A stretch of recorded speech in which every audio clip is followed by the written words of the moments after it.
Yo, balik lagi dengan gue Merama. Ngomongin soal SpongeBob, kalian sadar nggak kalau animasi ini sering mengambil referensi dari dunia nyata, namun tetap dikemas dengan cerita lucu dan penuh candaan, sehingga kita sebagai penonton seringkali tidak menyadarinya. Ya, seperti yang sudah kalian ketahui kalau animasi ini sering memicu banyak kontroversi, bahkan beberapa episodenya pun ada yang tidak boleh ditayangkan, atau paling nggak dipotong pada bagian tertentu. Lalu pada video kali ini gue akan membahas salah satu episode SpongeBob yang menyinggung sebuah penjara atau hukuman yang paling tidak manusiawi. Kalian ingin tahu nggak episode apa yang dimaksud dan hukuman apa yang paling tidak manusiawi? Kalau iya, tonton terus video ini sampai selesai agar kalian tidak salah paham dengan apa yang akan gue sampaikan.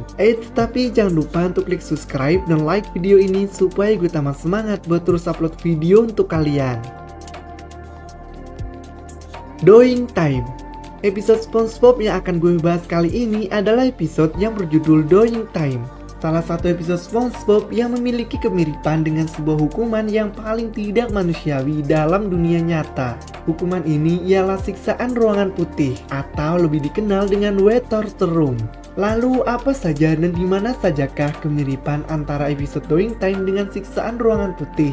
Jadi hal ini ada pada pertengahan episode sampai dengan akhir episode. Sedangkan awal episode ini sendiri menceritakan tentang SpongeBob SquarePants yang sedang melakukan tes mengemudi bersama dengan Nyonya Puff. Namun seperti biasanya dia gagal melakukannya. Bahkan untuk kali ini SpongeBob sampai menghancurkan sekolah mengemudi milik Nyonya Puff. Lalu setelah menghancurkan sekolah Nyonya Puff, SpongeBob tetap keras kepala ingin melanjutkan tes mengemudinya, sehingga dia mengemudikan kapalnya lagi sampai ke tengah-tengah kota. Di sana SpongeBob terus menabrak dan menghancurkan rumah beserta gerobak dagangan orang-orang. Polisi sekitar pun yang melihat tidak mau tinggal diam dan langsung mengejar SpongeBob. SpongeBob yang panik kemudian tak sengaja melewati jembatan yang sudah rusak. Dia kemudian jatuh ke bawah tepat di atas truk yang mengangkut jus buah untuk para lansia dan diikuti oleh para polisi yang mengejarnya. Setelah kejadian itu, polisi langsung menangkap Nyonya Puff. Karena meskipun SpongeBob yang salah, tetapi dia masih di bawah perlindungan dan tanggung jawab pengajarnya, yaitu Nyonya Puff. Polisi pun membawa Nyonya Puff ke dalam penjara. Walaupun awalnya Nyonya Puff merasa sangat takut, namun pada akhirnya dia merasa sangat bahagia. Hal itu karena Nyonya Puff mencoba berpikir positif. Tetapi sebenarnya hal yang membuat Nyonya Puff bahagia adalah karena tidak adanya SpongeBob di dalam penjara itu. Nah, berkebalikan dengan Nyonya Puff, SpongeBob malah merasa bersalah dan khawatir dengan keadaan Nyonya Puff. Dia mengira bahwa gurunya itu sangat ketakutan dan kesepian di dalam penjara. Padahal kenyataannya Nyonya Puff justru menikmati berada di sana. Karena terus merasa bersalah, SpongeBob memutuskan untuk mengeluarkan Nyonya Puff dari dalam penjara itu. Dia lalu mengajak Patrick dalam rencananya. Singkat cerita, SpongeBob dan Patrick berhasil masuk ke dalam penjara. Lalu saat sudah di dalam, mereka langsung tanpa pikir panjang mengajak Nyonya Puff untuk keluar dari penjara. Beberapa cara mereka lakukan agar Nyonya Puff mau keluar dari tempat itu. Namun setiap cara yang dilakukannya malah membuat Nyonya Puff menjadi seperti orang gila. Hal itu karena para penjaga tidak melihat dengan jelas SpongeBob dan Patrick ketika berbicara dengan Nyonya Puff. Namun yang membuat penjaga merasa semakin kesal ialah Nyonya Puff terus-menerus memanggil penjaga dan mengatakan bahwa dia diganggu oleh SpongeBob dan Patrick. Sedangkan para penjaga tidak melihat sama sekali orang di situ. Para penjaga menganggap Nyonya Puff sudah menjadi gila karena mereka mengira Nyonya Puff selalu berbicara dengan objek khayalannya. Sehingga pada akhirnya Nyonya Puff dipindahkan ke dalam sel khusus dengan ruangan yang serba berwarna kuning. Di tempat inilah dia baru merasa sangat takut dan kemudian memunculkan halusinasi-halusinasinya. Nah, begitulah singkatnya tentang episode Doing Time. Lalu apa sajakah kemiripannya dengan Wet Torture Room atau siksaan ruangan putih?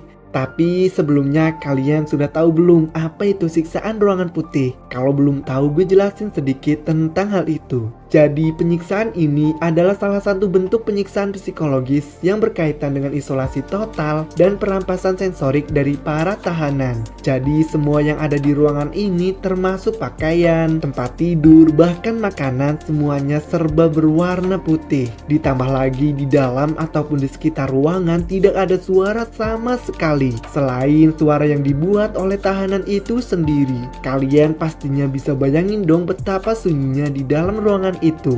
Lalu saat tahanan hendak ke toilet, mereka diharuskan menyelipkan sebuah kertas terlebih dahulu ke bawah pintu. Nantinya para penjaga akan masuk dan membawanya ke toilet. Tetapi para tahanan diharuskan ditutup matanya sampai ke dalam toilet. Para penjaganya pun memakai semacam sandal yang sangat empuk. Hal ini guna meredam atau menghilangkan suara langkah kakinya.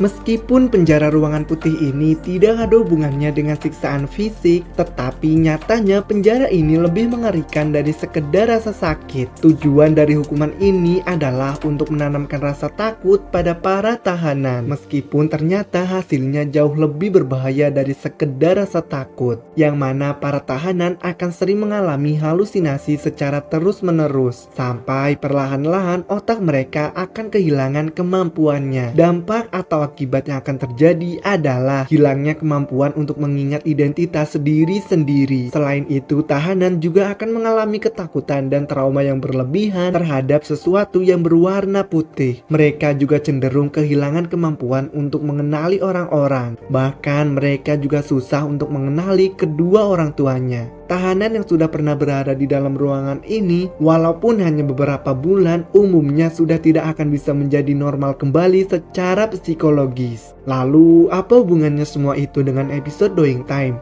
Jadi, kalau kalian perhatikan akhir dari episode ini, pastinya kalian akan paham bahwa episode Doing Time menceritakan efek dari siksaan ruangan putih. Tepatnya pada pertengahan episode sampai dengan akhir episode, yang dimana Nyonya Puff berhalusinasi secara terus-menerus dengan mengatakan dia diganggu oleh SpongeBob dan Patrick, sembari dengan wajah ketakutannya itu. Sedangkan para penjaga tidak melihat apapun atau seorang pun yang berada dekat Nyonya Puff dimasukkan ke dalam sel khusus yang semuanya serba berwarna kuning. Bukankah hal ini bukan hanya sekedar kebetulan belaka? Karena siksaan ruangan putih juga memiliki kesamaan dengan sel khusus Nyonya Puff, yaitu sama-sama memiliki satu warna saja. Hal lain yang menguatkan teori ini adalah perkataan Nyonya Puff pada saat awal masuk penjara, yang mana dia mengatakan, "Kau bisa melewati semua ini, Puff, tanpa kehilangan kewarasanmu." Dan penjara yang bisa membuat seseorang benar-benar kehilangan kewarasannya adalah penjara White Torture Room atau siksaan ruangan putih. Oh iya, pada akhir episode sesaat Nyonya Puff dimasukkan ke dalam sel khusus, dia langsung berubah layaknya orang gila dengan berteriak karena halusinasinya. Hal ini sama seperti yang akan terjadi pada tahanan yang masuk ke dalam White Torture Room atau siksaan ruangan putih. Nah, cukup segitu dulu untuk video kali ini. Jika kalian suka, kalian bisa like video ini dan nantikan video selanjutnya dari gue Murama. Tapi gue sendiri juga tidak membenarkan kalau teori itu 100% benar.